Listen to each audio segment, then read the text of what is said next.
Les aventures du Captain J. Freddy, un ami du bureau d'émission, était à la barre du canot du Captain J. Le capitaine aux aguets scrutait la surface.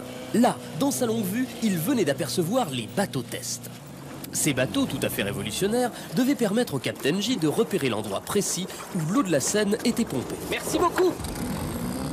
Là, par 6 mètres de profondeur, un bateau-test était en train de couler. Notre héros devait-il prendre le même chemin? Non, le Captain J allait tenter de récupérer son bateau, mais en restant au sec.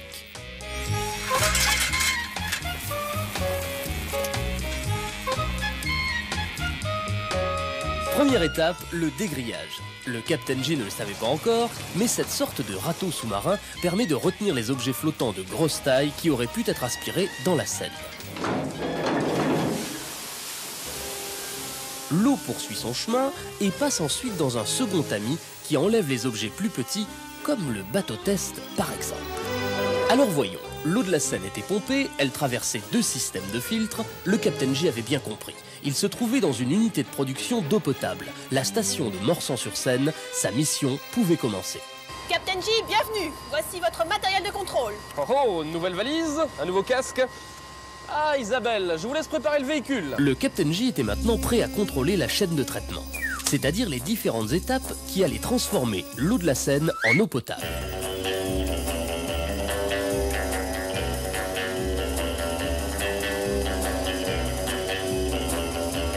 Ici, 5 gros moteurs électriques d'une puissance allant jusqu'à 240 kW assurent le pompage de l'eau du fleuve vers l'usine.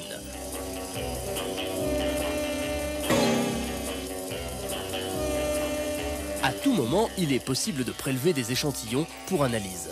Mais à cet endroit, l'eau n'a pas encore les qualités nécessaires pour être bue. Bon, alors rendez-vous tout à l'heure au filtre, d'accord? Ah, Isabelle, j'ai besoin de vous. Ok, Captain. Ah, bah c'est tout de même mieux. Paré de sa tenue officielle de super-héros, le Captain J avait rejoint le bâtiment d'exploitation. C'est ici que le traitement de l'eau commence réellement. Sous terre, l'eau circule dans de grosses canalisations vertes lorsqu'elle vient de la Seine, bleues si l'eau a été traitée. Cette infrastructure souterraine est relayée par des installations extérieures, les filtres. Le Captain J se devait d'aller y faire un tour.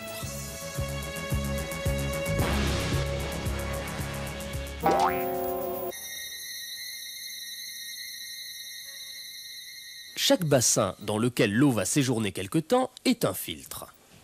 L'eau de la Seine va devoir traverser 4 filtres avant d'être potable. Premièrement, la décantation. Ah, alors Isabelle, est-ce que la décantation se passe bien? Pas de problème, Captain J. Voyons ça. En revoyant l'eau boueuse, le Captain J se souvint du temps passé à l'école des super-héros.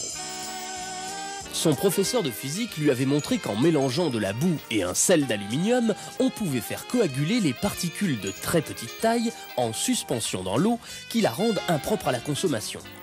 L'eau doit ensuite traverser une couche de sable, puis de charbon actif. Ah, l'école, ça a parfois du bon, même pour un super-héros. Mais l'heure n'était plus à la rêverie. Le filtre à sable était en fonction. Il fallait maintenant éliminer tous les virus et bactéries ayant échappé aux étapes précédentes, et c'était le travail de l'ozone. Ce gaz si protégé désinfecte l'eau en lui donnant un aspect bleuté très agréable.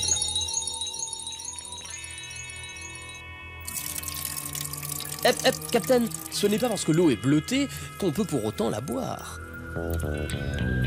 Pour l'étape finale, direction le filtre à charbon actif. Cette matière éliminera de l'eau les derniers micropolluants indésirables ainsi que les goûts et les odeurs. Aujourd'hui, l'eau en provenance des sources naturelles ne suffirait pas à la consommation.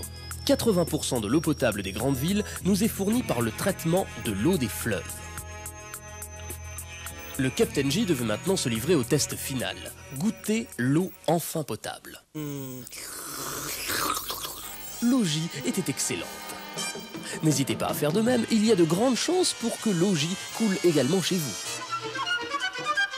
Le capitaine avait terminé sa mission, il ne lui restait plus qu'à se jeter à l'eau. Jeter à l'eau pour de nouvelles aventures.